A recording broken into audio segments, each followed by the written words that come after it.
Andriamanitra mifanandrify amin'ilay mpaniraka, zany hoe miseho Andriamanitra ho tompon'ilay komision ampanaovina ianao mba ho fantatry izay rehetra manatrika ianao, fa tsy nandeha tamin'izao ianao fa nisy naniraka dia misy miantoka, dia iny ilay voninahitra asehon'Andriamanitra. Iny voninahitra iny tsy voatery misy idiranao, satria tonga dia maneho fotsiny Andriamanitra hoe nirahako izy izay fotsiny, fa tsy midika hoe mety izy. Dia eo amin'izay ilay fahadisoana raha toa ka akafian'izay fisehoana voninahitra avy amina famindram-po be izay tsika, satria ilay voninahitra iseho foana ihany noho ny amin'ilay programan'Andriamanitra anaitra ny olona mba ino azy, fa enao siziny mila mandamina tsara ny fiainam-panahy, satria raha toa ka miseho ny voninahitra ka tsy fantany ianao dia zava-poana izay manifestation tranga sy hitanao atreto. Ao amin'ny numéro 7:7 izao voalazan'ny tenin'Andriamanitra amin'ny anaran'i Jesosy.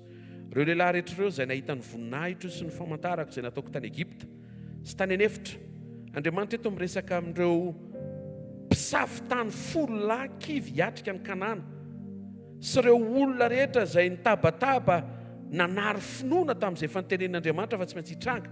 Dia izao ny tenen'Andriamanitra hoe ireo lehilahy rehetra ireo izy nefa dia efa nahita ny voninahitra, nahita ny famantarako izay nataoko tany Egipta, tany anefitra, nefa mbola naka fanahy zao impolo zao ka tsy niaino ny feoako.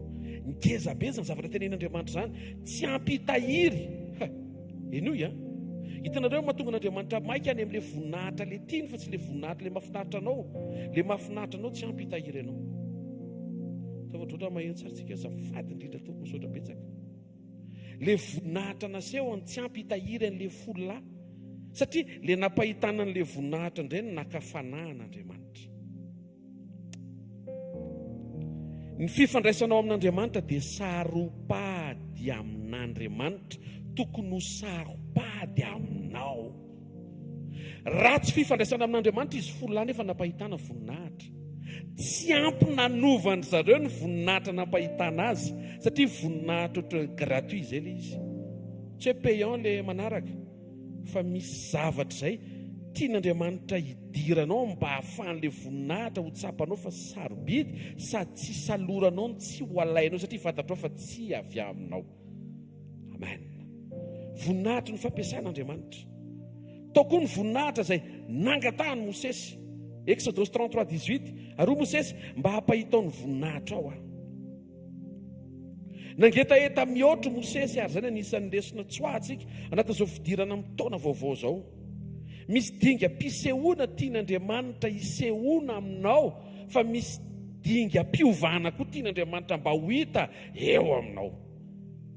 Aza sarana ny fiovanao so fisehoan'Andriamanitra, ary aza mieritreritra kory isaina fiovana tsy aloava ny fiovanao. Amitaka anao izay endriky ny fiovana hita amin'ny masonao tsy ny aloava ny fiovanao na nantonanao bebe koa an'Andriamanitra. Possible ny ianao mahomby tsisy Jesosy, fa ny antony fiarahantsika eto isaky ny zoma hariva sy ny fotoana rehetra izay tendren'Andriamanitra mba ho taitra ny fanahinao tsy hiazakazaka amina fahombiazana tsisy Andriamanitra, fa ho resy lahatra ny ao anatinao hiaraka amin'Andriamanitra na ohatrany tsy mahomby aza. Sitsika ry vetivety aloha ampandresanao ny tompo e, fa tsy tiany ho fandresena ny feno ao anatin'ny lohanao, tiany ho izy no feno ao anatinao. Misy taona ohatra miatrika izay, tsy midika hoe tsy eo izy, ataovy renao mihitsy ary hoe eo izy ianao le miatrika, fa tsy hoe resy ianao dia tsy teo izy. Tsy marina izany. Raha ny fantsina teo amin'ny azo fijaliana Jesosy, ohatra ny resy fa teo Andriamanitra nitazana, satria mbola nitondra fahotana zao tojo zao Jesosy, fa avy aloha kosa andeha ny premier jour sy ny deuxième jour, troisième jour tsy maintsy anangana izy, tsy mahendehaka ao an'Andriamanitra.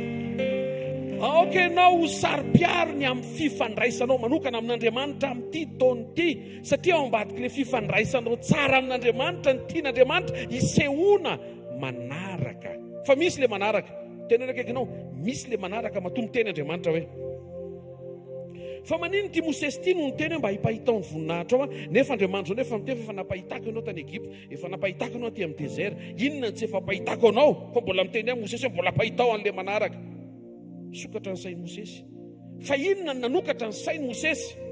Andriamanitra miteny ihany. Ny sainao io tsy misokatsokatra ho azy, fa Andriamanitra miteny ihany manokatra ny sainao. Ndray andro Andriamanitra ny teny tamin'i Moïse, ary Andriamanitra ny te hiteny an'ilay izy eo dia lasa nisokatsokatra tokoa ny sain'i Moïse.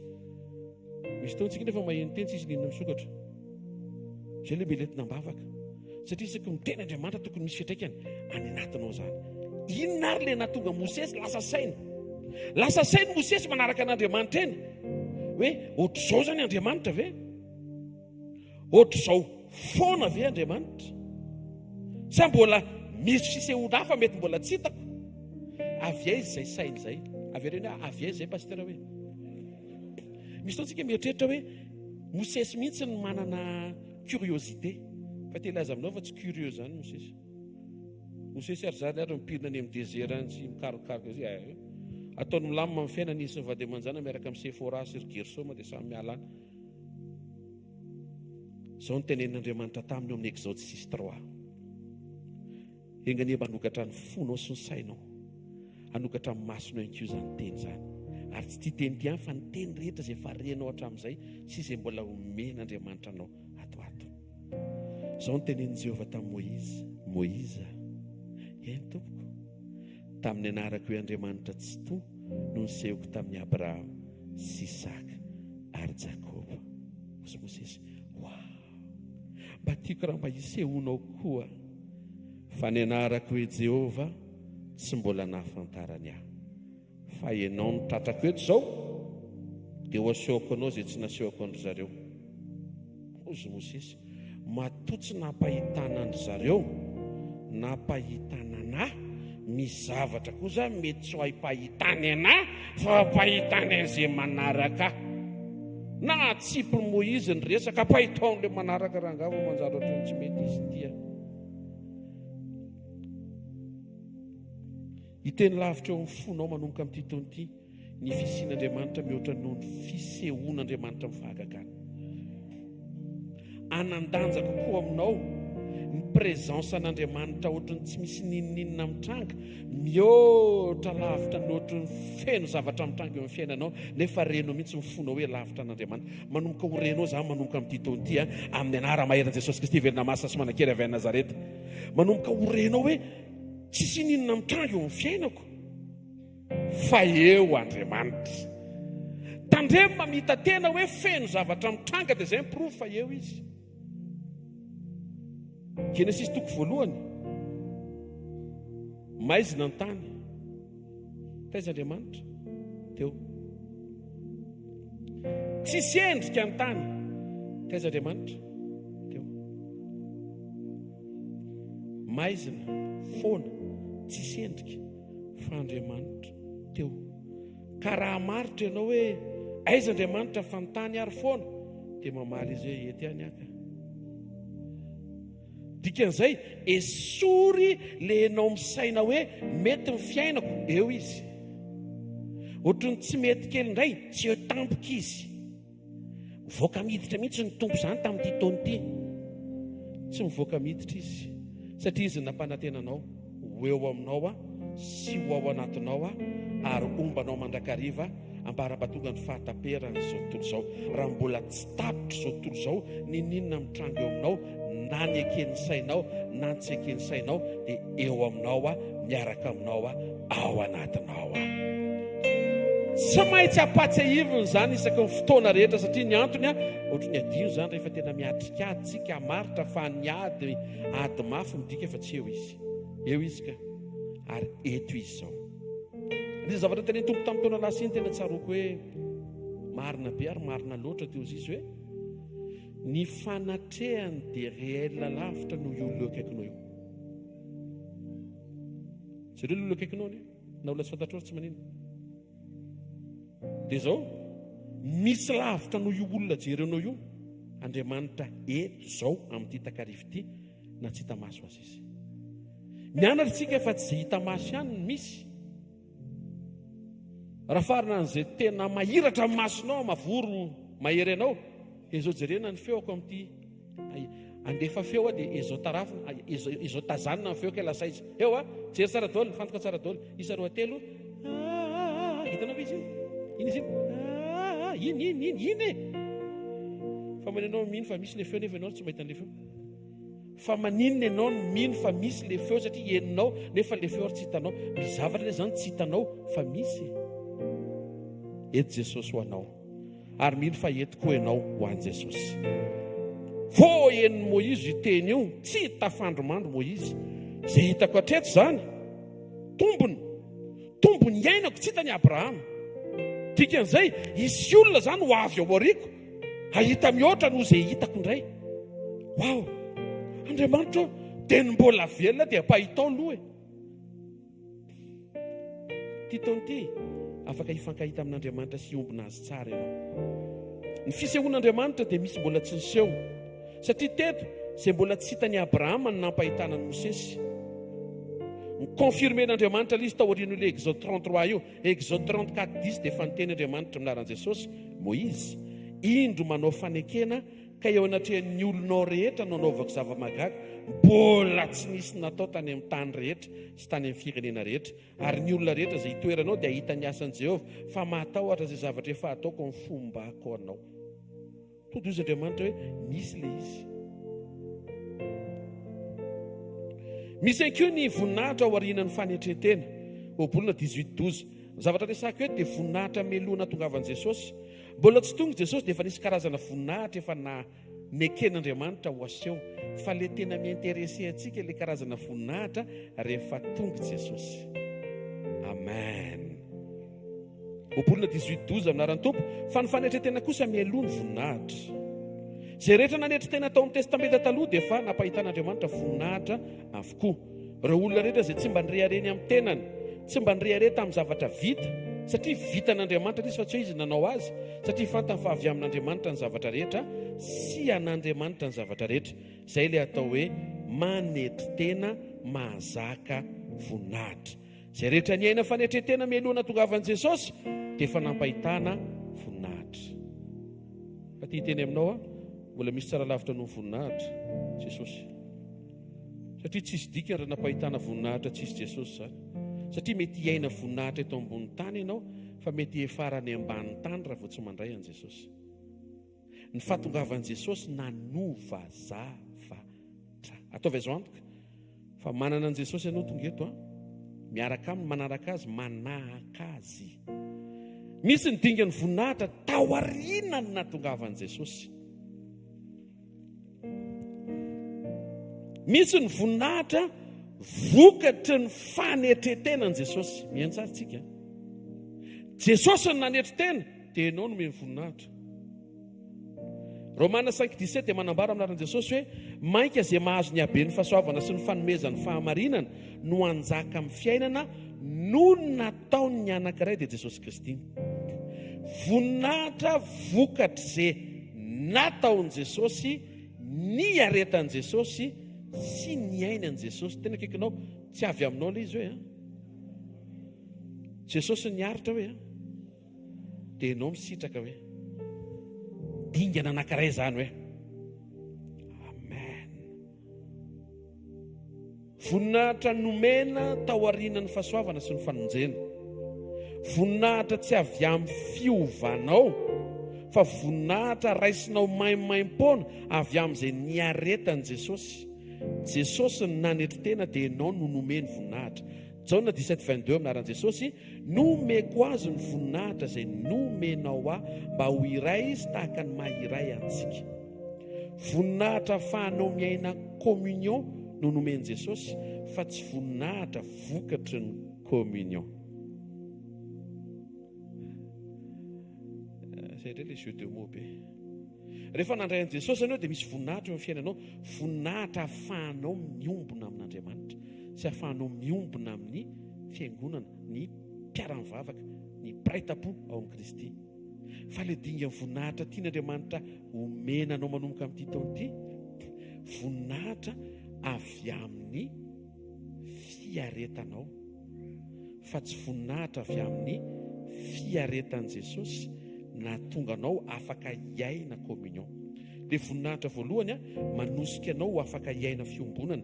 Le voninahitra manaraka teraka avy amin'le fiombonana. tsy haika manina izy ny tsy miresaka le voninahitra tianao fa le voninahitra itreretina aloha tonga dia ampitaina omeny anao le izy hoe ato any miandry anao aza terena aneo an'le voninahitra amin'le mahaterenao sy le irinao manaraka ihany iny fa ny tena valeureux dia le voninahitra Andriamanitra ao ambadiky ny communion sy ny fiaretana. O zao misy misaina hoe le voninahitra dingany voalohany dia efa milamako dia te hilaza aminao fa tsy milamina satria mety tsy ho tonga any amin'ny mandrakizay miaraka amin'ny tompo ianao raha toka mionona fotsiny eo amin'le voninahitra avy amin'le niaretan'i Jesosy ka tsy anehoanao ny fanapahan-kevitra tena hiaraka aminy mba hamantarany fa tena te hiaraka aminy any mandrakizay tokoa ianao aseho amin'le fiaretana. Zany fiaretana zany mohatry ny tsy dia tia fiangonana fiaretana soloiangan'izay moa zay raha ntytsika hoe dia fandresena fisandratana fitsimbadian'ny zavatra rehetra ho afaka ny fahafambaraka fiaretana aloha sisiko misy fiaretana mamita tena zay kamo hiarika zay satria ao ambadiky le fiaretana ny tena lalan'Andriamanitra ianao. Ny fanantenako amin'ny firenena mahantra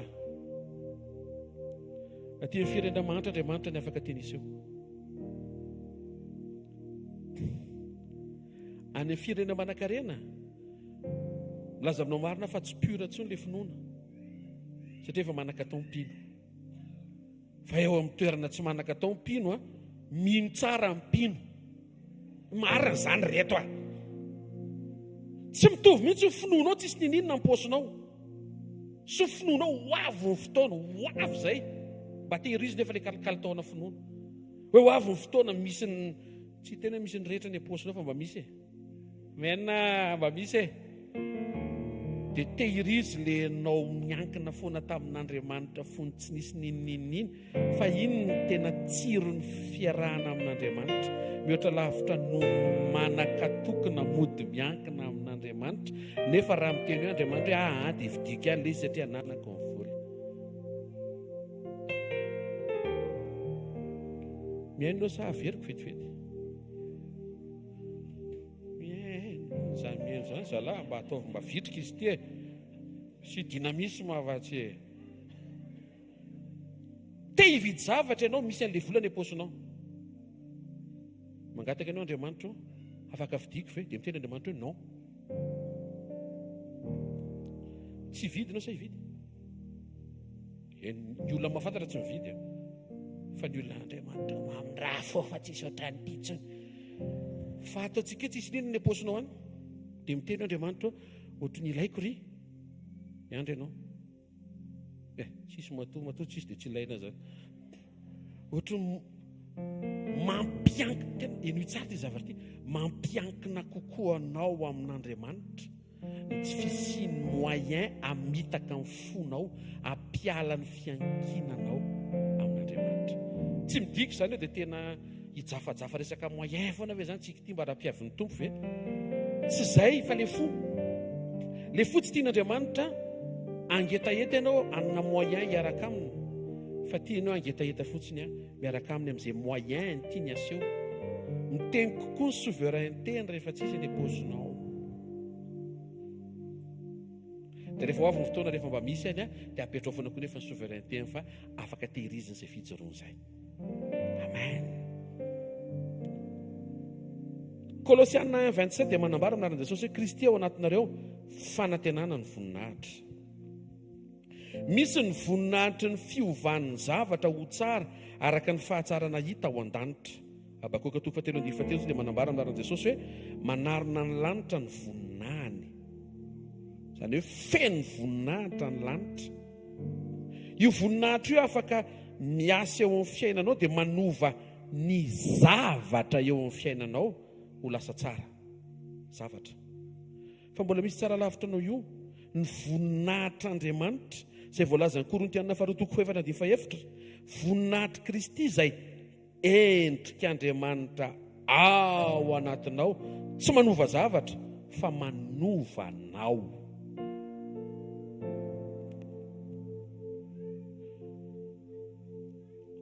Fantatrao ny tsara lavitra noho ny fiara vaovao entinao. Enao tsara toetra mitondra fiara. Enao tsy manompa olona amin'ny klaksona. Enao tsy sorena eny an-dalana ilay mpitondrana fiara. Enao tsy manozona mpitondra moto. Zany sao tsara lavitra amin'Andriamanitra zany noho enao mahazo fiara vaovao. Enao mandefitra nefa manana ny priorité. Enao tsy miklaksona nefa misy tsirariny ao. Resaka fiara daholo ny resahako. Enao matsiaro mitondra izay mety mba tsy manana. Zany zao lehibe lavitra amin'Andriamanitra no enao mena fiara vaovao. Tao ohatrao maheno tsara tsika mba hazava tsara hoe hoaisintsika amin'ity taona ity. Averena ho any amin'ny tompo hoe. Tsy hoe ho any amin'ny tompo ary fa ao amin'ny tompo aza maika aloha. Miova tsara ianao vao mody. Raha tsy miova ianao dia tsy tafody mantsy. Sao dia mieritreritra mafy be fa aloha andeha hoaizy. Miova aloha vao mandeha. Tena kaikanao miova vao mandeha hoe. Miova vao mandeha hoe. Voninahitra ao aorianan'ny fahafambaraka no Jesosy. Mbola karazana voninahitra daholo zany. Asan'ny apôstôly 5:41 naran'i Jesosy. Ary ireo dia niala teo anatreny Sinejiona, ny mpianatra sady faly satria natao mendrika hitondra fahafambaraka ho voninahitra izany anaran'i Jesosy izany. Misy voninahitra ao aorianan'ny fahafambaraka, voninahitra ny anaran'i Jesosy. Alaim-baraka ianao noho ny voninahitra ny anaran'i Jesosy satria mijoro noho ny anaran'i Jesosy ianao. Le teo ao aorianan'izay nataon'i Jesosy dia mandray an'i Jesosy ianao. Lasa ao anatinao Jesosy. Eto mijoro noho ny amin'i Jesosy ao anatinao ianao dia alain'ny olona baraka. Imezan'ny olona. Ohatra hoe ianao reriny tsy misotro toaka anatin'ilay fety dia ataon'ny olona santrana fimehezana ny tsy fisotroanao. Aza taitra fa misy voninahitra ao ambadik'izay. Rehefa tsy sorena ny fonao hoe andeha hisotroko vedety rakoa anaty ity koa ny felam-pianao. Ao amin'ny telona kely dia mamindra fo tompo. Mafy loatra le teny. Tsy mafy zany io ka. Ireto kely fotsiny fa tena mitazan'i Jesosy aritra hatramin'ny farany fa izy mba hijoro hoe sotro daholo ny rehetra fa izy rery ny teny fa tsy sotro. Manontany ny olona, inona tsy mampisotro anao? Resaka fahasalamana. Jesosy fa tsy hoe fahasalamana. Joroa ianao. Tsy maheno tehaka ho an'Andriamanitra.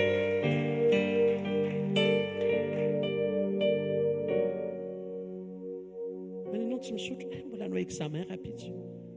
Jesosy fa tsy examen. Teneno izy ny tena marina tsy mety amin'i Jesosy ilay izy. Eny ianareo koa tery saina. Tsy tery saina fa tery ilay vavahady idirana. Fa safidy ilay izy ka. Ianao misafidy hisotro, ajaho ny safidy fa za tsy misotro. Fa mivavaka ao anao nefa. Satria fantatra eo maka izy io. Misy ny lanitra ary misy ny tsy lanitra. Fa tsy dia misy ny helo. Aloha atao somary arrondissé kely. Misy ny lanitra dia misy ny tsy lanitra. Dia mijoro ianao. Kely fotsiny pastera na ny fandraisana ny divaine nataon'i Jesosy dia mijoro ianao. Divay tsisy alcool ny nataon'i Jesosy ka. Mijoro ianao. Za hijoro, ianao koa hijoro.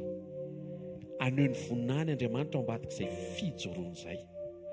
Amin'ny anaran'i Jesosy Kristy avy Nazareta. Ao aorian'ny fiaretana, zay amin'izay hito mihitsy ilay izy hono. Hoy ny tompo ity mihitsy ilay izy. Ty taona ampaherezan'Andriamanitra anao hiaritra. Ananganan'Andriamanitra anao hiaritra. Ampijoro anao Andriamanitra mba ho isan'ilay miaritra amintsika. Tsy arahany romiromo satria fantatrao ny anton'ny fiaretanao. Romanina 8:17 aminaran'i Jesosy, raha zanaka dia mpandova, sady mpandovan'Andriamanitra ny prailova amin'ny Kristy koa, raha miara-miaritra aminy isika mba hiara-manamboninahitra aminy koa. Eto Jesosy tsy niteny hoe miaritra, fa ozy izy hoe miaraka aloha vao miaritra.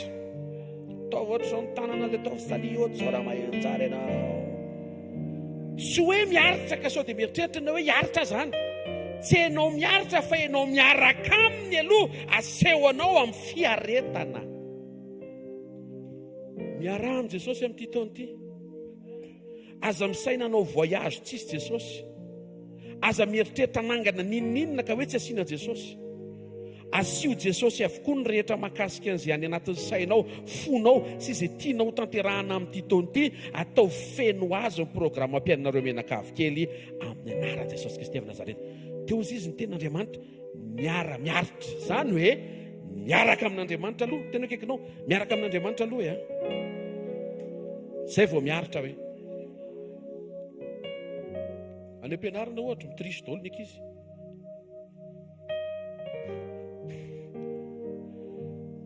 Surveillant-ko tonga dia tena tsy ho jambarafozana fa jamba be tonga dia tsy mijery enenina. Tsy mijoro koa sanatria. Raha surveillant ianao manatrika eto dia mila mijoro ianao. Raha mpianatra ianao manatrika eto tsy voatery izay ataon'ny ankizy dia ataonao. Raha manao harcèlement ny ankizy, ny dikany harcèlement, izingizinina sy aratsiana, itenenana teny maratra ankizy anankiray. Ohatra hoe boty izy, ataovy nefa tongavako andenao. Kitikitika ny syndicat eo. Tsy azo ataony miharcelé zany. Raha manao an'izany daholo ny ankizy rehetra, aza menatra ny hoe tsy fanao zany. Tu n'es plus notre ami. Tsy olana manomana ny lanitra raka izy. Tandremo vava. Miresaka an'izany tsy any am-pianarana fa any am-piasana koa hitako eto misy ohatry mitady anao an'izany. Miaraka daholo miara-miasa dia honary le anina dia mioko dia nefa ianao zanak'Andriamanitra. Zoroa ianao tsy mety kosa zany. Tsy mety zany. Zay amin'izay le fiaretana satria ianao rery miteny an'ilay izy eo fa ny ambiny rehetra manao an'ilay izy. Zay le fiaretana. Torora mahentsika hoe Andriamanitra eo, Andriamanitra mijery, ary Andriamanitra ny ampahery ianao, ary Andriamanitra ny hijoro ao ambadiky ny fijoroanao, ary Andriamanitra ny hiady ny adinao, ary Andriamanitra ny hampandresy ianao. Andriamanitra tsy hamelinao ho afa-baraka zany. Tsy maintsy voninahitra. Zay amin'izay izy tsy maintsy voninahitra ny efaran'ny fiara miaritra amin'Andriamanitra. Mety mitrisy daholo eo am-pianarana, mijoroa ianao, za tsy mitrisy. Ina koa zany monsieur mahay, tsy hoe monsieur mahay fa tsy mitrisy. Samy hafa zany. Ny ao am-piasana kolokolo daholo, mandray ambany latabatra daholo nefa ny asa eny ambony latabatra no atao. Dia mijoroa ianao, moka tsy mety zany. Ianao tsy mandray amin'izay avy eo ohatra ny tsisy ninona. Mandalo amin'izay ny mpiara-miasa mpandray an'ilay izy amin'izay. Dia ahoana? Miandry faran'ny volona zany ianao zao. Zay tsy mila miandry faran'ny volona, zao ny vola entina mody androany fotsiny eo. Dia inona ny réaction anao fa eo amin'izay ilay miaritra. Satria ohatry ny resa. Ohatry ny resa eo amin'ny hazo fijaliana zany ianao. Tsy fantany fa ny troisième jour tsy maintsy atsangana sy avoaka voapasana izay ohatry ny resa teo amin'ny hazo fijaliana. Ka tsika tsy badenina eo amin'ilay fimezan'ny olona. Fefa mahita ny farany hatramin'ny voalohany, ohatry ny fomba fiadan'i Jesosy. Vola tsy marina izany ka hoentina ho aiza. Mba fantatrao fa Andriamanitra mihitsy miteny fa tsy misy fiadanana ho an'ny ratsy fanahy. Tsy misy fiadanana. Toa mihaja benina maly teo tsy haja kely. Tsy samy haja, tsisy fiadanana ho an'ny ratsy fanahy. Eo masinao izy ohatry miteny hoe manam-piadanana fa amin'ny Baiboly miteny hanetrany rery ihany izy tsy pisy. Ianao ohatry mody ohatry ny hiatrika vary sososy etody indray aloha zany. Halleloia. Fa feno fiadanana. Mahita misy olona eto ahita fiadanana eo am-pinanana vary sososy etody amin'ny anaran'i Jesosy Kristy avy Nazareta. Tsy ao amin'ny habetsahany hoanina sy ny amaroany ny zavatra zoanina fa le fiadanana eo am-pihinanana hoe ty vola ty moa zany dia misy alahelon'olona, dia misy ranomason'olona, dia vola nalaiko tamin'ny tsirarina. Le sakafo mihitsy miteny hoe dia zato fasahinao mihinana anay nefa.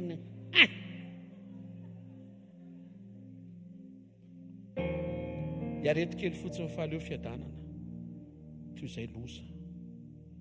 Dia hitanareo in'ilay ohatrany hoe voenao e, satria ny rehetra ohatrany mahita tombony daholo, ianao rery mijoro zany ohatrany voamafy rery eo amin'ilay toerana, iny le miaritra ianao.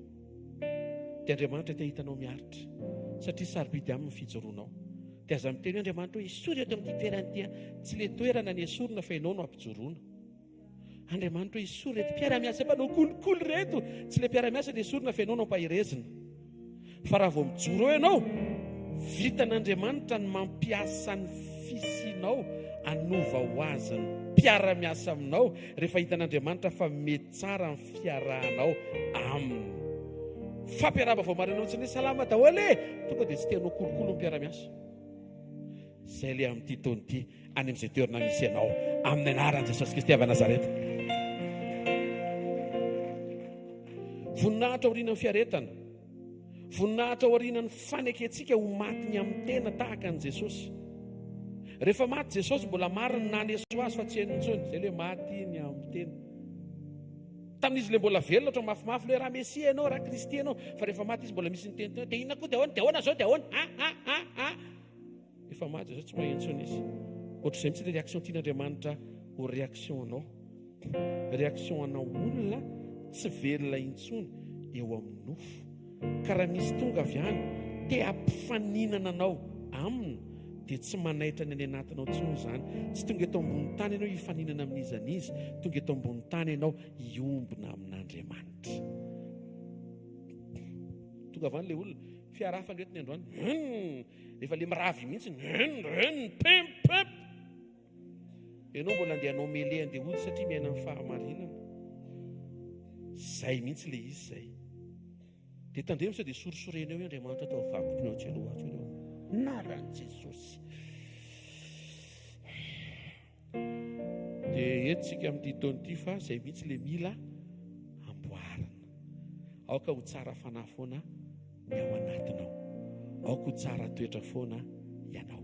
Tena kikinao aza maniry ratsy zany hoe na aminiza hoe.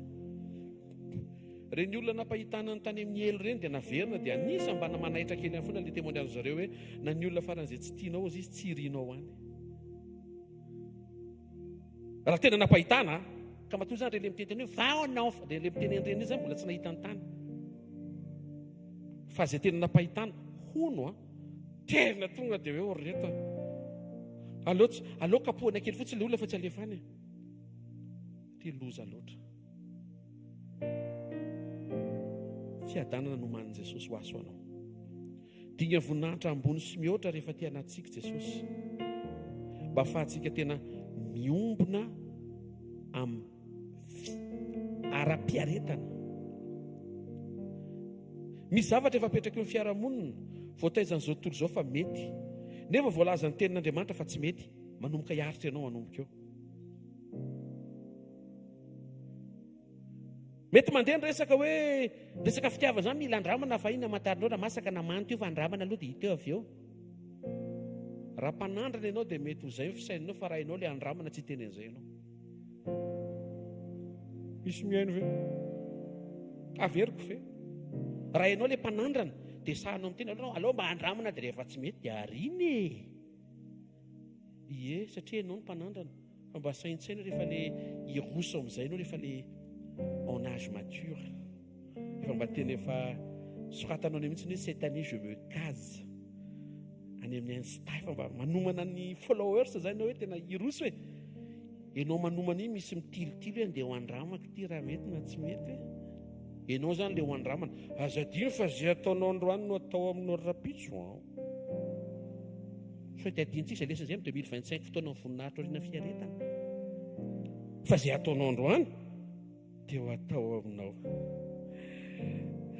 Tsy ho ela. Tsy ela be ilay izy aza gaga tsy aza taitra.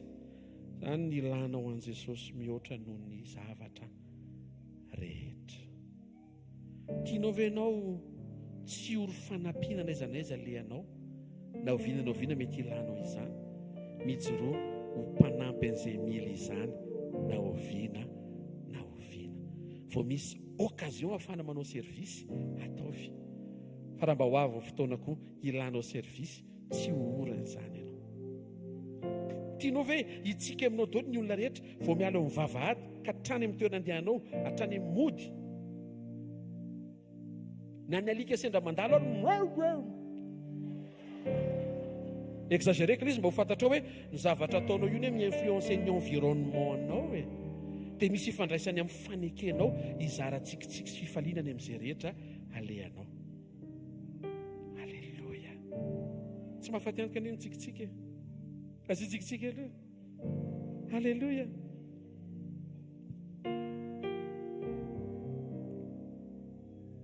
Miaritra ianao satria zavatra efa apetraka eo amin'ny fiarahamonina ilay izy. Miaritra eo amin'ny nofo ianao amin'izay hitanao fanaon'ny olona ohatra ny mampahomby azy sy ahitany tombony, amin'izay fijerin'ny olona mitazana anao sy mitsara anao sy mety mandatsa anao. Aza velanovanao ilay latsa. Mampiomana izany tompo amin'ity taona ity fa mety izy dia aza atao manova ilay anatinao any hoe za hiaritra ho an'i Jesosy raha hatramin'ny farany. Amen. Isaka zao rehefa nitranga mosary tao a Israël, izao voalaza ny Genesis 26:1 à 3 naran'i Jesosy. Ary nisy mosary indray tao amin'ny tany afa-tsy ilay mosary voalohany fony fahaveriny Abrahama. Ary Isaka nankany amin'ny Abimeleka mpanjakan'ny Filistina tany Gerar. Ary Jehovah niseho taminy ka nanao hoe, Isaka, aza midina ny Egypta ianao ohatry ny daholobe. Maheno ve tsika? Aza midina ny Egypta ohatry ny daholobe, mitoery eo amin'ny tany izay ho lazaiko aminao. Mivahiny ahy eto amin'ity tany ity ianao dia ombanao sy tahanao fa ianao sy ny taranakao no meko ireto tany rehetrarehetra ka hotoviko ny fianinana izay nataoko amin'ny Abrahama rainao. 9 Ary Isaka dia nitoetra tany Gerar. Nisy fiaretana dia nisy voninahitra. Ny daholobe nidina nitsoaka tany Egypta satria navesatra ilay mosary tao Kanana. Fa Andriamanitra niteny, ianao tsy manao izay fanaon'ny olona, ianao manao izay asaiko ataonao. Ny olona mahazo mandeha amin'izay veriny ho any Egypta ohatra, any mamiratra, fa ianao miaino tsara dia eo amin'izay asaiko hijoroanao no mampety anao Gerar. Ty taona ity taona ifantohanao amin'izay Gerar asain'Andriamanitra hitoeranao fa tsy hitsokany amin'izay Egypta misarika anao. Ny olona rehetra efa lasa daholo fa mety tsy tian'Andriamanitra andehany ianao amin'ilay Gerar asain'Andriamanitra hiaretanao. Eo Andriamanitra no hiseho sy hikarakaranao ary hanangana anao ho fitahiana ho amin'ny maro. Amen ve zany? Jereo tenenin' Jesosy Matthieu 15:24, tsy nirahana afa-tsy amin'ny ondro very amin'ny taranak'Israely. Raha ny tiany Jesosy anie mba hanao andeha eraky Mediterranée koa, mba mandeha sambo lavitra, mba manao voyage international, fa ozy ny rainy ny mission anao ondro very n'Israely. Dia jereo fa nekeny Jesosy. Mianatra manaiky tsika izay asain'Andriamanitra ataontsika. Matthieu 27:12 ka hatramin'ny 14 milaran'i Jesosy. Ary raha nampangainy lohampisorona mba amin'ny olona Jesosy dia tsy namaly akory. Dia hoy Pilato taminy, tsy renao va zany zavatra maro hampangany anao zany? Fa tsy namaly azy izy na dia niraimbava akory aza ka dia gaga indrindra ny gouvernement. Raha ny tokony ho izy rehefa manontany anao ny lehibe sy ny mpifeh, ny mpanapaka izay manana fahefana hamotsotra anao, dia tokony miady ho anao ianao amin'ny ilay fotoana mampety mba hiadivanao anao. Satria eo anoloan'ny lehibe manana ilay fahefana ianao. Fa Jesosy tsy manao ny fanaony rehetra. Satria Jesosy manana lalana tokony hodiavina. Tsy ady ho an'ny tenany izy sa namela an'Andriamanitra rainy izy ady ho azy, tsy namaly izy, niaritra.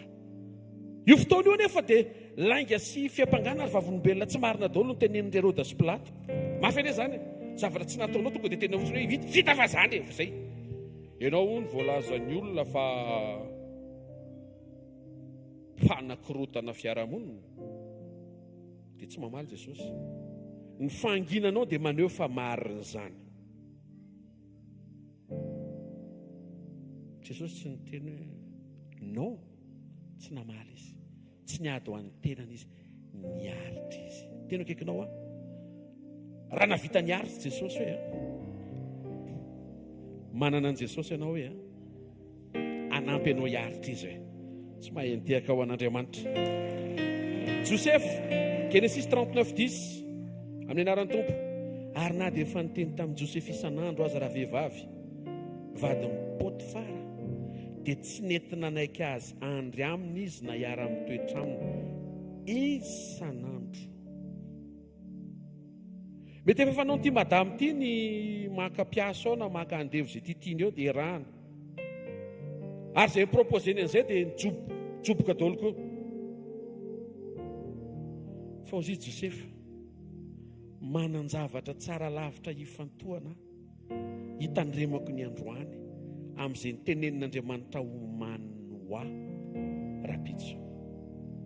Ny lehilahy rehetra mpiara-miasa mety latsaka ao anatin'izany fa za tsy ho lavo ao anatin'izany. Mety ny esony mpiara-miasa izy lahately izy tena tsy hena nefa sarotra andevo zao io zavatra gratos be fotsiny. Zay Josefa tsy gratos zany io ka vidina lafo be ao ambadika eo. Sao izy tsy ho lavo miaritra. Mety meza amin'ny mpiara-miasa. Ino ra Josefa? Manana problème io tena tsy normal io lehilahy io. Olotra voeso, voalatsa, mety ninjehana mihitsy satria mbo miseho mijoro. Zavatra tsy fantatr'ireo olona ireo dia tsy hoe miseho mijoro Josefa fa mijoro mihitsy izy. Tsy mila miseho izy fa mijoro fotsiny izy. Mino fa rehefa tonga praiministra Josefa tsy hoe mivoriana ireo andevo ireo dia teniny hoe dia ahoana amin'izay? Dia ahoana amin'izay? Tsy nasandratra izy raha mbola nanana an'izay toetra izay. Tsy nasiany resaka hatramin'ny voalohany ka hatramin'ny farany. Mety misy fotoana mitaingina kalesa izy efa lasa praiministra ireo daholo zalahy mbola andeva atasaloha. Zalahy mbola andeva fa le nijoro efa praiministra efa anaty kalesa efa mandeha mitety tanàna sy firenena.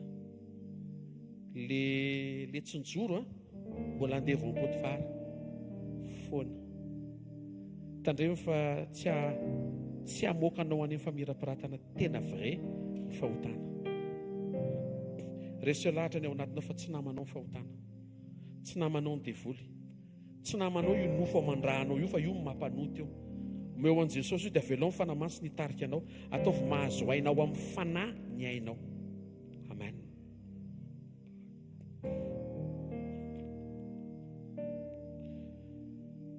Tsy hoe miaritra fotsiny isika fa miara-miaritra amin'i Jesosy. Hialohavana amin'ny fiarahana amin'i Jesosy ny fiaretana, fa tsy hoe miaritra be fotsiny na hoe miaritra tsisy Jesosy. Petera voalohany toko faharoa andiny faha 9 zao voalaza amin'ny Petera. Ry Petera zao niaritra niaraka tamin'i Jesosy niaran'ny Tompo, fa zao nankasitrahana raha misy olona mitondra lahelo ka mandefitra ny tsy marina no fiatretana ny amin'Andriamanitra, zany zao le miaritra. Satria tsy mitrotra ianao ohatra ny resy satria misaina an'Andriamanitra dia mandefitra sy mampandefitra ny any anatinao any. Miaritra ianao ao ambadika izay voninahitra. Tsy hibanjina an'ilay voninahitra tsika fa hibanjina an' Jesosy izay asainy atao, fa ampety be ny fiainam-panahinao ny fanekenao hiaritra hiaraka aminy.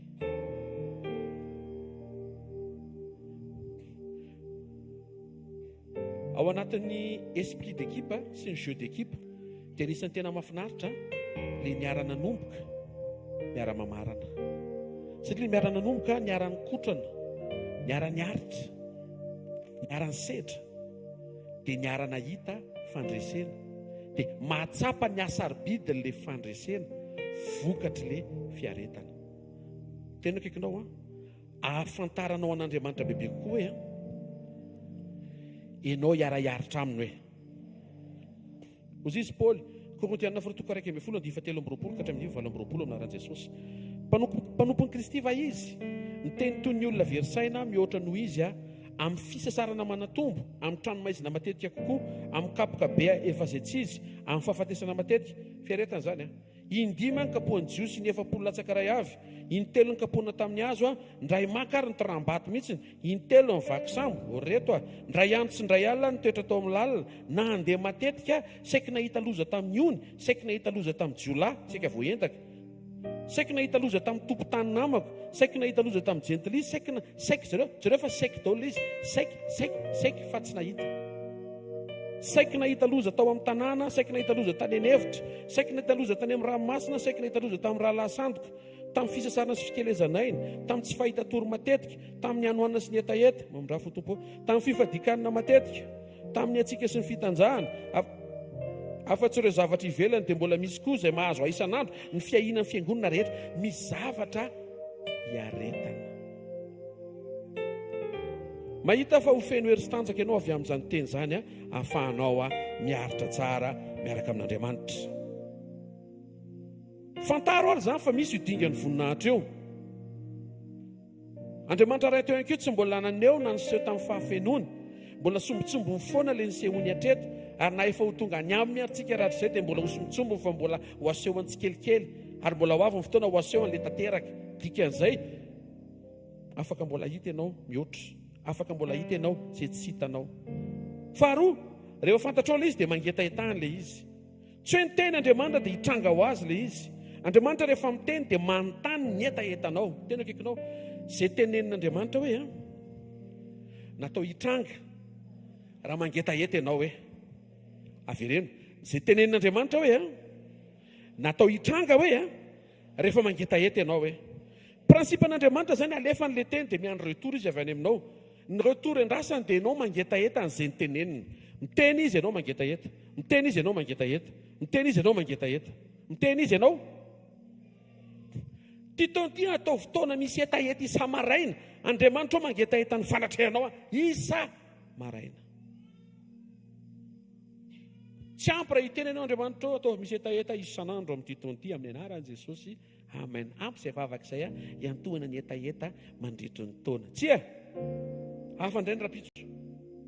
Atao voatry ny tsy nisy ny omaly rehefa miatrika ny androany. Atao vaovao be ao anatrehan'Andriamanitra ny fanehoanao ny hetahetanao an'Andriamanitra. Sambatra ny noana sy mangetaheta ny fahamarinana ho Jesosy, fa izy no fikisana. Mila mangetaheta isika hita ny dingany voninahitra Andriamanitra mihoatra. Fa Andriamanitra te haneho zavatra, nefa tsy maintsy mandalo amin'ny hetahetatsika. Zay vao mandalo amin'ny finoantsika. Ao aorianan'izay rehefa hitan'Andriamanitra fa mety ny toetranao, zay vao mety hoe dinganiny ireo dia hiseho aminao izy.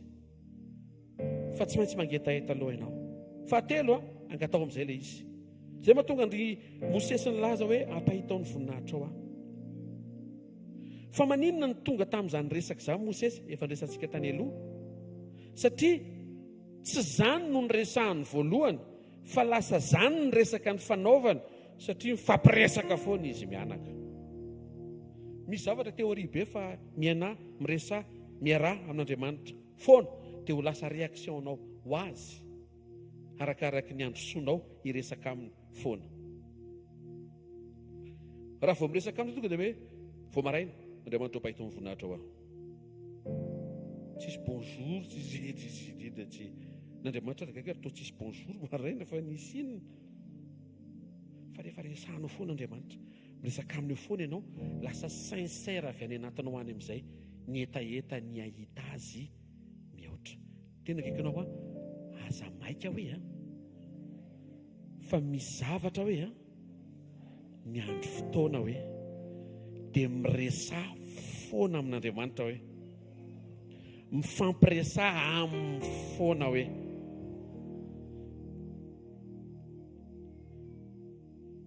firy andro ke Mosesy vao tafateny an'ilay hoe pahitao ny voninahitra ao? Firy andro izy niresaka tamin'Andriamanitra? Raha tsy diso ilay 70 andro sy 70 alina io ka misy zavatra zany tsy asika tenena fotsiny formule hoe izao no tenen'ny lesona, tonga dia hidirako ny lesona dia meo ary ilay izy fa miresaka aloha nareo mianaka, fandamina tsara aloha. Izy moa tsy hoe alamina fa ianao no alamina. Halleloja. Dia miresaka nareo, miresaka dia ampahafantarany sy asehony tsikelikely eo amin'izay hoe zao anie ilay tiako atao hoe, tiany ilay tiako hijoroanao hoe, entany ny tiako hisy anao hoe, dia manomboka renao amin'izay ilay sincérité ny fijoroana sy mifangatahana eo Andriamanitra. Tena zany mihitsy ny riko. Fa tsy hoe ty taona ity zany taona ny fametrahana ny fisianao mihoatra noho ny fisehonao, ty taona ity fametrahana ny fanatrehanao mihoatra noho ny fanampianao. Andriamanitra angatahako izany na tsisy azoko azy amin'ny anaran'i Jesosy ataovy miseho amiko izany zao dia zao moa mamindrafo amiko amin'ny herinandro ambony tsy afaka mifadianina. Alleluia. Noho izany manaova na dia ndray andro aza re, zay mba angatahako. manaovana ray andro le premier jour iny dia miresaka aminao deuxième jour io mba ataoviko ny ray andro fotsiny deuxième jour dia tonga ireny troisième jour mba asio ny ray andro fotsiny moe ao moe teo gaga anao vita amin'ny 21 jour. Alléluia. Fantaro ny fisian'ilay voninahitra, mangetahetany ny fisian'ilay voninahitra mihoatra, mangata. Tsy tonga ho azy zany raha tsy presaka aminy matetika ianao. Tena akaikinao, ty taona ty hoe presaka amin'ny Jesosy matetika ianao hoe 2025 taona ny fifampiresanao matetika amin'ny Jesosy. Ka tsy ampy raha toka vao marainao miteny hoe Andriamanitra tahia sakafonay amin'ny anaran'i Jesosy. Amen. Tsy mifampiresaka be zany. Fitahitsakafo mifampiresanao vao maraina fotsiny. Fampiresà aminy. Resa ho amin'ny fiainanao. Resa ho amin'ny zakanao. Resa ho amin'ny tsy zakanao. Resa ho amin'ny izay efa resinao. Aboray amin'ilay mbola tsy resinao. Tenenao aminy avokoa ny rehetra any aminao. Aza vela isy miafina na takona eo anatrehan'ilay tokana tokony hitsoranao ny zavatra rehetra. Raha misy ny meilleur ami dia Jesosy. Raha misy ny confident dia Jesosy. Tsy efa be taona be makay zany mba miteny an'izany. Fa ny tenin'Andriamanitra ny maneho fa tsy olona no hitondra fiadanana ho anao fa Jesosy. Amen. Ok, anao iombona ao anatin'ny fanatrehany anome lanja ny fisiny. Omeo lanja fotsiny fisiny. Fo marainy tompo, eto zany zao ianao, eto zao miaraka eto zany tsika zao. Iaraka zany tsika zao amin'ity journée ity. Zaro ny fahatsapanao ahita n'izany vérité zany. Amalo azo anao ny fanatrehan'Andriamanitra nampianao amin'ny titoty amin'ny anaran'i Jesosy. Omeo lanja ao anatin'ilay intimité fifandraisana po ny fanatrehany. Ny intimité teraka avy amina conversation continue. Raisinoty izay. Ny intimité teraka avy amina conversation continue. Mifampiresà foana amin'Andriamanitra dia hitombo ny fifandraisana po eo aminao sy izy. Mangeta ahitan'Andriamanitra isan'andro ianao dia avoza ilay tahita izany. Manana fiainam-paharetana, mahareta fa tsy voatery ao anatina fanehoka tahita voalohany. Zay amin'izay ny teneniko teo. Tsy hoe nangetahita ianao androany dia tonga dia iseho ilay izy rehefa avy eo. Tavoatra amin'izay raha maheno tsara dolo fa hiditra amin'ilay astuce ny taona amin'izay mantsy tsika. Tsy hoe nangataka ianao androany dia tonga ndrapita za tsy angetahita intsony. Fa nanino? Tsy hitako akory ilay izy nefa za fa nangetahita be. Journée ankiray matoa nefa mba tsy nanao Facebook mihitsy aho. Dia fataro Andriamanitra fa misy taona Andriamanitra miandry 70 andro vao miteny Mosesy. Zay vao nahazo ny didy 10 izy. Eli rehefa tonga tao amin'ny tendrombohitra ny ankoaky impito vao latsaka ny orana tsy intelo a. Tena kikinao tsy intelo a. Fa impito. Misy taona asain'Andriamanitra mivezivezy any Farao 10 Mosesy vao mivaly le promesse. Tsy ny roa fa 10. Ny mpianatra nasaina tokony atao amin'ny efitra ambony andro ny fidina ny fanahameno azy ireo tamin'ny andro Pentekosta tsy 3 andro fa 10 andro. Ary Andriamanitra tsy miteny hoe mitokana 10 andro. Fozy izy mitokana. Dia mety nantandro Petera. Raha io, firy andro ny tianao hitokan'izay? Toy Andriamanitra hoe mitokana. Ka zay nefa tapa-kevitra fa firy andro mba hiomananay hitenenina vady aman-janaka hoe firy andro zany zay tsy ane mitokantrano. Mitokana. 2 andro. Mitokana. Karaha vao tsy mitokana no tsy ahitan'ilay izy. Dika zay mitokana fotsiny aloha. Ny antsika misy hoe 21 jours fa dikana fa tsy midika zany hoe 22e jour hitsangan'Andriamanitra. Fitao fotsiny 21 jours. Mety ny après-midi premier jour dia fitsangana izy. Sy tsikitsiky hoe alléluia. Fa toizina ny 20 jours na dia fa mitsangana ary izy. Fa tsy hoe mivaly ilay izy premier jour dia alléluia.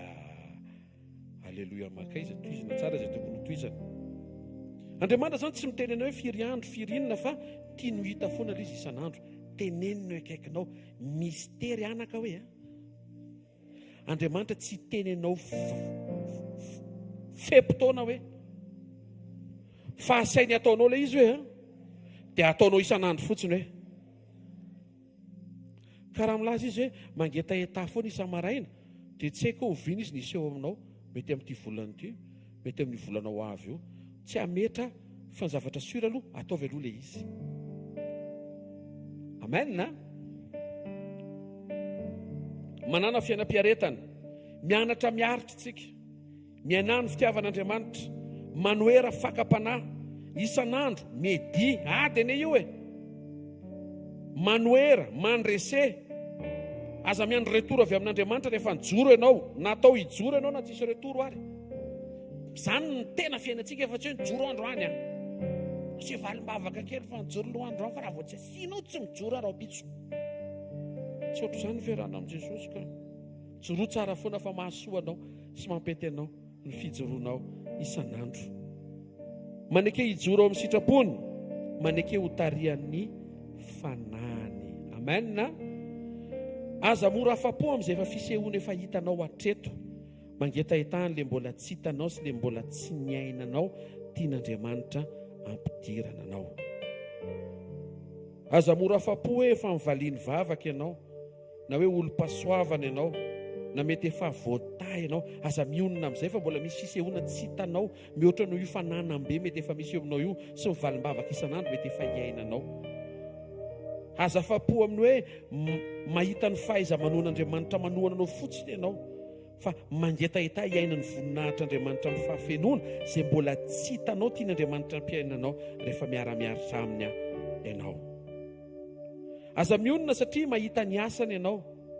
Aoka ianao tsy ho afapo eo amin'ny fahaiza-manao izay fanasehony hatreto mbola misy le manaraka tia nisehoana mandro soa. Aza makafy loatra ny fisehoan'Andriamanitra alay fi menara makafy ny fisin'Andriamanitra. Tsy izy mampandresy ianao fa izy eo. Tsy izy mampahomby ianao fa izy eo. Tsy izy manome anao zavatra fa izy eo. Tsy izy mamaly vavaka anao fa izy eo fotsiny. Le izy eo fotsiny menara makafy sy mahita ary mahita tsirony mitsahatra sy feno fiadanana eo amin'izany fanatrehan'Andriamanitra. Makafy ny fisiany zany. Raha sady miseho mantsy mirakla no eo izy tsy ho hainao no disernenle hoe itsy ny fisehoany itsy ny fisehoany itsy ny fise inona ary zany fa alay fi mihitsy izy hoe eto ianao zao na mbola tsisy ininona mitranga azy fiainako ty taonty hianatra zavatra be dehibe miaraka amin'ny tompo zasy ianao. Aza ty laza, aza ty voninahitra mangetahita ny tady an'Andriamanitra.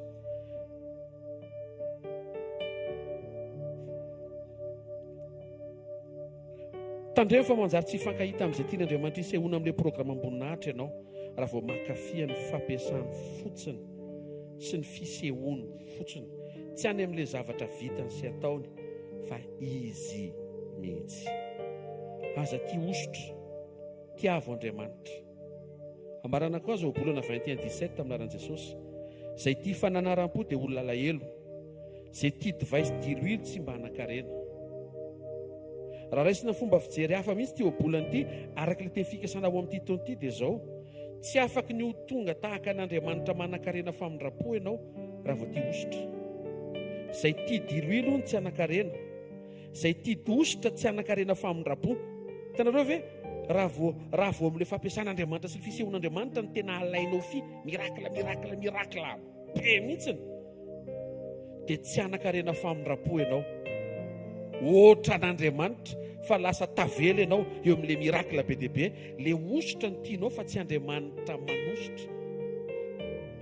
Velao Andriamanitra anao izay tiany tandremo sao dia makafy mirakla mihoatra no mifankafizana an'Andriamanitra. Tena akikinao ampiakaro ao amin'Andriamanitra ny fitiavanao hoe aza vela ao amin'ny mirakla hoe. Efesiana 2:4 dia manambara amin'ny aran'i Jesosy hoe Andriamanitra manan-karena amin'ny famindrapo. Io zao ilay voninahitra. Alleluia. Betsaka niny mirakla mitranga fa ilay mpanompon'Andriamanitra tsisy famindrapo mihitsy. Dia aleon'Andriamanitra ianao ho tonga saina mihitsy hoe ianao manan-karena famindrapo mitovy aminy ane ny tena ho am-pon'Andriamanitra mihoatra no mifakakana be dia be nefa ianao tsisy famindrapo any anatinao any. Satria ny objectifan'ilay miracle ane atonga ny jentilisa anyray famindrapo avy amin'Andriamanitra mba voavonjy izy fa tsy démonstration de force anehoana fa zany ny zanak'Andriamanitra miavaka nareo jentilisa very. Tsy zany ny ao am-pon'Andriamanitra manome miracle ao anao. Tiany reny ao am-pony reny ary tiany vonjena ireny. Titony hianatra ianao an'izany hoe manan-karena famindrapo zany. Amen. Mihoatra no manan-karena miracle. Ninonina fanomezana omen'Andriamanitra dia aza vela iraikitra amin'izany ny fitiavanao.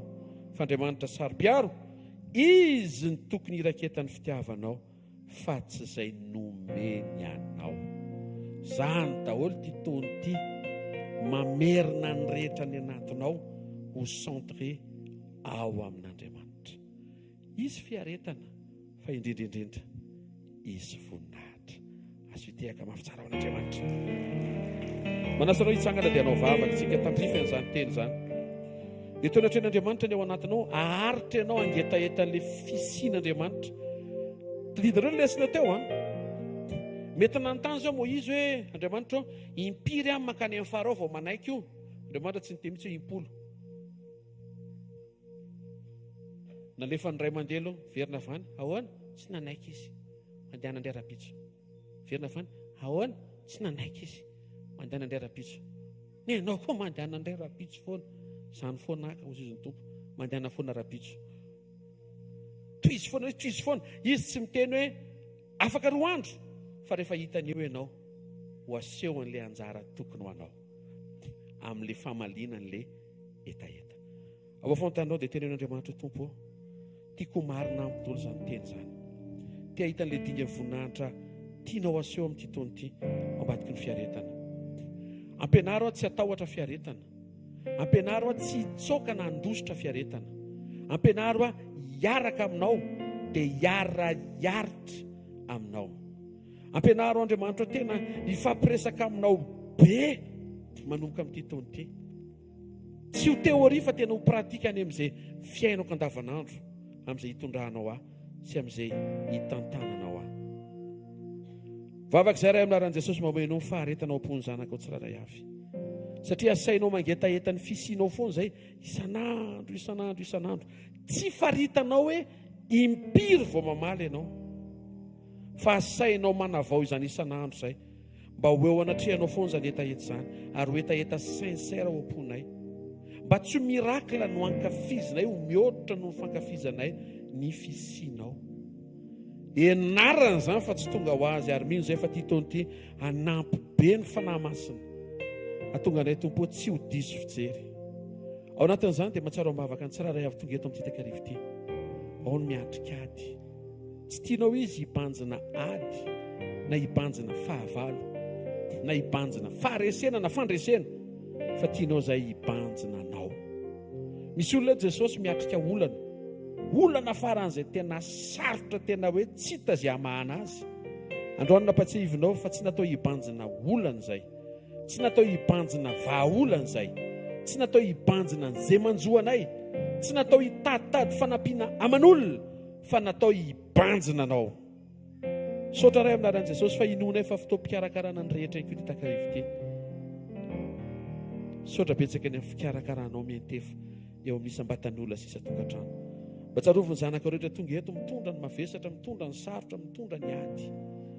Ataovy mavita mahabanjina anao vokoa ny tsiraray avy ary tsy manala ny fijeriny sy ny fifantohany any aminao. Saotra ray amin'ny anaran'i Jesosy fa ho toa nafinaritra be iarahanay aminao ty taona ity. Tehirizy izay tompo amin'ny anaran'i Jesosy Kristy avy Nazareta. Amen. Tehaka mafy be tsika amin'i Jesosy, mahazo teona vetivety anao fanatitra sy fanambarana mpanompon'Andriamanitra dia anao vavaka sy sodrano dia mamara antsika.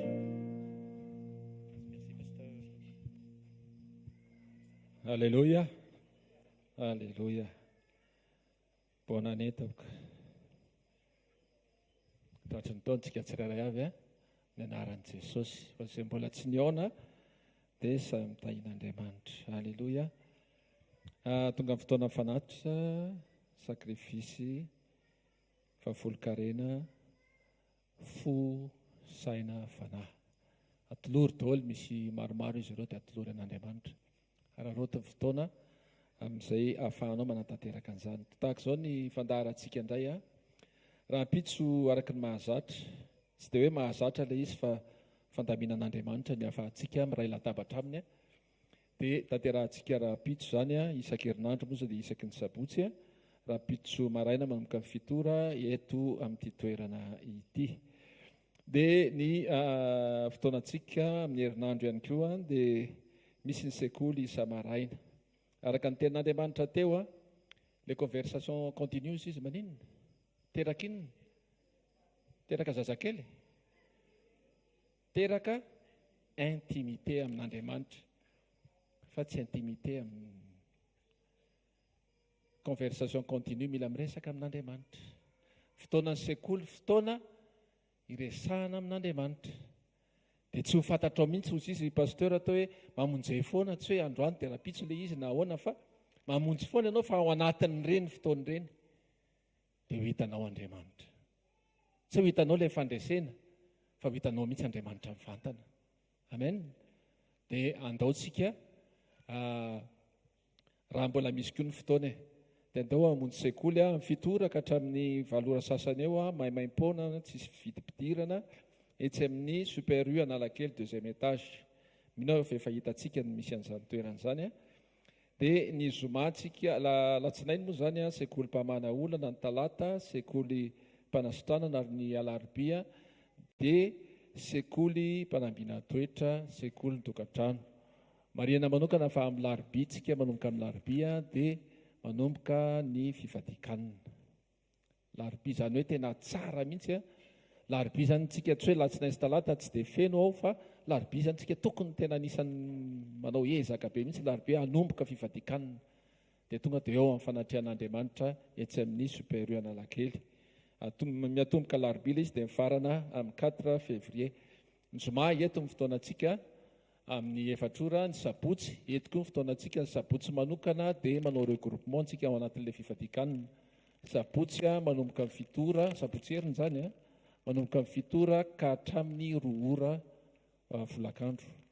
Dia miaraka eto tsika, miaraka amin'ny fahadianina, miaraka amin'Andriamanitra eto tsika. Amen. Misy ihany koa ararotina, misy ny concert caritatif. Iarahanantsika ato ihany ny izay mpiara-manompo amintsika ihany, Vera Naifson, Bodikely, Lioanjoda.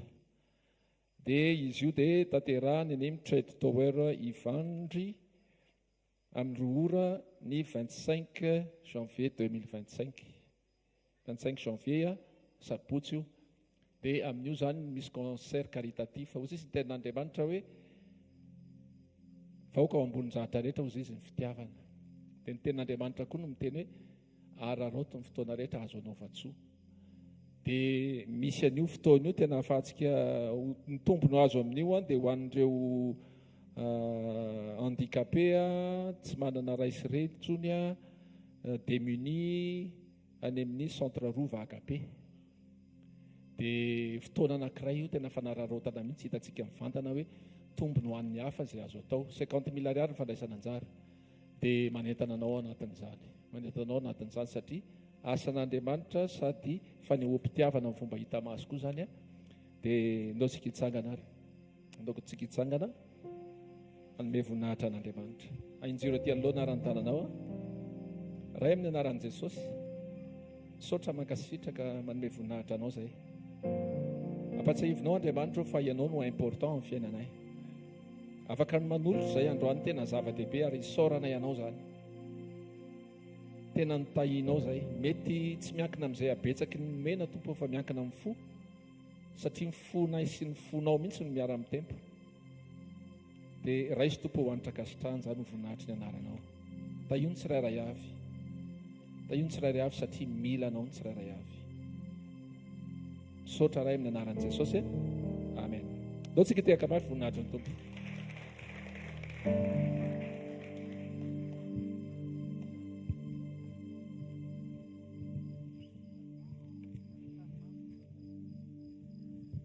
Ndaontsika hiaraka hiankohoka anatrehan'i Jesosy. hiarakilatsika hoe tery izay Jesosy a mandra-piavana ny amin'ireo lanitra. Tery izay aharitra ary hiaritra mandrakariva Jesosy miaraka aminao araka ny teny izay nomenao anandro. Koa voatahiry ao anatin'ny tsirairay avy izay niteninao izany Jesosy. Ho anao rery ihany ny fankasitrahana, ho anao rery ihany ny voninahitra mandrakizay mandrakizay. Halleluia.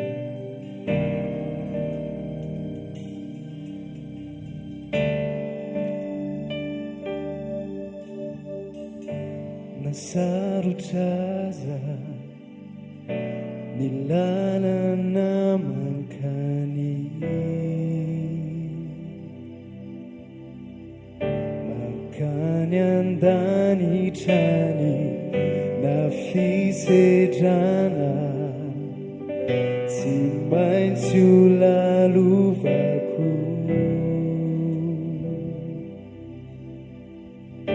Tsy asakana tsy hoany nasarotra aza ny lalana mankany,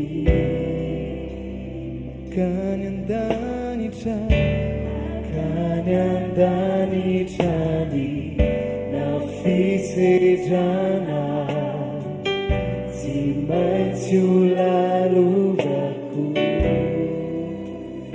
Sakana tiwani, sakana tiwani, visa wantu sufa, inuna manula, tupoti yemutao, fanaraka, nana, tanu mafia kumpo,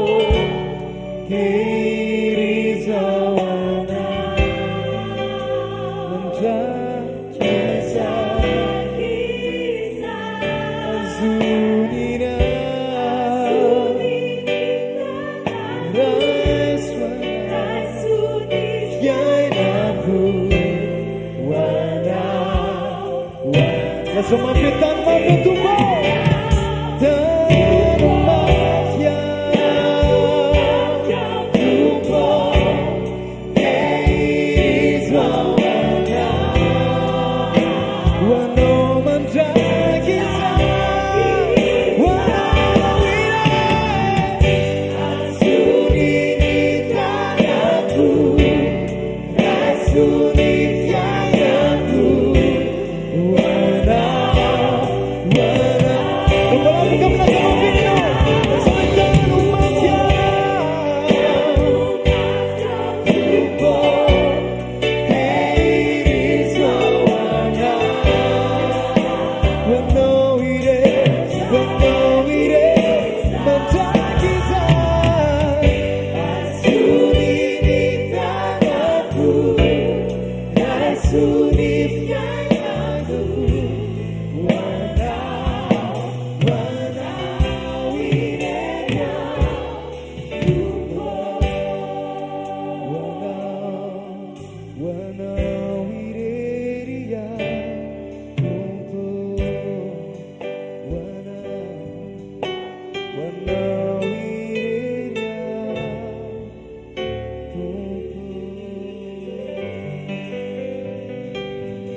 Andriamanitra ny fisaoranao azy satria tsy voatery ho toriteny manaitaitra ny nofinao no nomen'Andriamanitra, fa mesazy mazava avy anatin'ny foniny amin'ny zavatra andrasany avy aminao. Mankasitraka sy misaoranao zay ray amin'ny anaran'i Jesosy fa teny fiainana ny teninao, teny manangana, teny manasitrana ny any anaty, teny manazava mampatsiaro fa niady tsy tapotra raha tsy efa ho avy any amin'irao an-lanitra ianao. Dikan'izay ataninady natao hiatrika hisitraka ny fandresenao zay, tsy natao hiraviravin-tanana, tsy natao hikivona hiala an-daharana. Ankasitrahana ianao ny teny ny fitiavanao sy ny fanatrehanao indray androany. Ianao tokoa ny hitahirany tsiraray avy mba harisika sy azoto hiroso hatrano anatin'izany fatateran'izany teny zany nisambatan'olona sy nisa tokantrano. Anisany tena mahafinaritra dia tsy hoe miaritra izay fa miaraka miaritra aminao. Tsy miaritra rery zany izay fa miaritra miaraka amin'ny fanatrianao ato anatinay sy eo aminay. Raiso ny dera sy ny laza ny haja ny voninahitra ny fankasitrahana izay efanao hatramin'ny taloha ankehitriny ny mandraka izay. Petraka eo am-pelantananao ny fotoana rapitso. Ankinonay ao an-tananao ny fahatanterahany fifadikanana ho an'izay afaka anao. Ho tsaroanao amin'ny kely sy tanjaka izay maniry ny anao. Misy aminay reto ihany koa mety ho sambany mba anao ianao anohana azy sy hanampy azy. Tsaroanay ambavaka anatin'izao fiarahany eto amin'ny fanatrianao izao ihany koa tompo ny fotoana ny asa any ampitan-dranomasina dia ny fotoana ny Alemania amin'ny weekend ity. Saotra fa ny fanatrianao tsy miova, ny fanatrianao dia feno. Saotra betsaka ray amin'ny anaran'i Jesosy. Amen. Raiso ny tsodrano izay tononona anaran'i Jesosy Kristy tompo fa tanteraka eo amin'ny fiainanao. Zanak'Andriamanitra ianao, mpandovan'Andriamanitra ianao, mpiray lova amin'ny Kristy ianao. Tsofina rano sy tononona ny fandresenao ao ambadiky ny fiaretanao. Mahita amin'ny anaran'i Jesosy fa ho taona hitombon'ny fifandraisanao amin'Andriamanitra ity taona ity. Izay rehetra mety manjoy eo amin'ny fiainanao zao, mahita fa ho alamin'ny tompo izany. Mandehana aza manisa andro, aza mametry, mamela an'Andriamanitra hiasa ao amin'ny fotoanany mahita fa hibanjina azy ary tsy haly eny amin'ny masonao. Omarina aminao ny tenin'i Jesosy hoe arindro izao mba nao mandrakariva mba ara-pahatonga ny fahatamperan'izao tontolo izao. Amin'ny anaran'i Jesosy, amen, amen, amen, amen. Tena akaikinao ho tonga any amin'izay voninahitra izay ianao hoe avy ireny, ho tonga any amin'izay voninahitra izay ianao hoe amen. Rapitso iresaka momba fifadikanana sahady tsika mba afahanao manomana ny fiangana sy ny fiandohana zany amin'ny larobia. Raha afaka ianao dia tongava, raha sendra tsy afaka dia manaraha direct fa za mahita fa misy anjara tokony antsika tsirairay avy ao amin'ny teny. Zareo rao fahasoavana fa fahasoavan'Andriamanitra ny mantoy izao fahasoavan'Andriamanitra ny mantoy izao anareo amen. Rapitso tompoko tain'i Jesosy indrindra.